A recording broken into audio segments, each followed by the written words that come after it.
కాశీ విశ్వనాథుని సోదరి కౌడి, ఆమెకే గౌడీమాత, గవ్వలమ్మ అనే వివిధ పేర్లు ఉన్నాయి. కాశీలో ప్రత్యేకమైన దేవాలయం గవ్వలమ్మ గుడి. ఈ గుడిలో దేవత కౌడీమాత అంటే గవ్వలమాత, అందుకే ఆమెను గవ్వలమ్మ అంటారు. ఆమెను అక్కడ శివుని సోదరి అని కూడా చెబుతారు.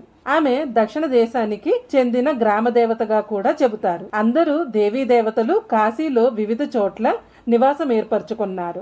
అలానే ఈమెకి కూడా కాశీలో ఉండాలని అనిపించిందట.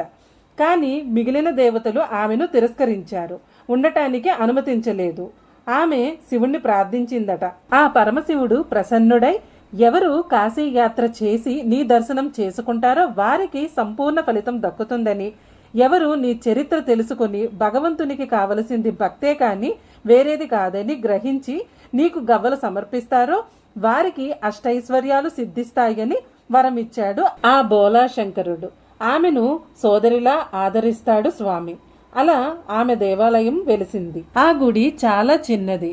గర్భగుడి లోపల అమ్మవారి విగ్రహం పెద్ద చెట్టుని ఆనుకుని ఉంటుంది. ఈ గుడి దుర్గా గుడికి దగ్గరలో ఉంటుంది. ఆ అమ్మవారిని అర్చించే పద్ధతి వింతగా ఉంటుంది. పసుపు, కుంకుమ, జాకెట్ గుడ్డతో పాటు 5 గవ్వలు కూడా అమ్మవారికి సమర్పిస్తాము. ముందుగా 3 ప్రదక్షిణలు చేసి 10 మెట్లు పైన ఉన్న దేవాలయానికి వెడతాము. అమ్మవారికి పసుపు, కుంకుమ, జాకెట్ గుడ్డ అర్పించి ఈ 5 గవ్వల్లో 1 గవ్వ మన దగ్గర ఉంచుకొని మిగిలినవి అమ్మవారి ముందు పడేలా విసరాలి. విసిరి అమ్మవారితో 3 సార్లు ఇలా అనాలి: గవ్వలు నీకు, డబ్బులు మాకు, గవ్వలు నీకు, యశస్సు మాకు, గవ్వలు నీకు, విజయము మాకు అని చెప్పాలి. మనకి తోచిన పైకము హుండీలో వేసి నమస్కరించుకోవాలి. ఇంటికి తిరిగి వచ్చిన తర్వాత ఈ గవ్వను బీరువాలో గాని లేదా మనం డబ్బులు దాచుకునే స్థలంలో పెడితే లాభాలు వస్తాయని చెబుతారు.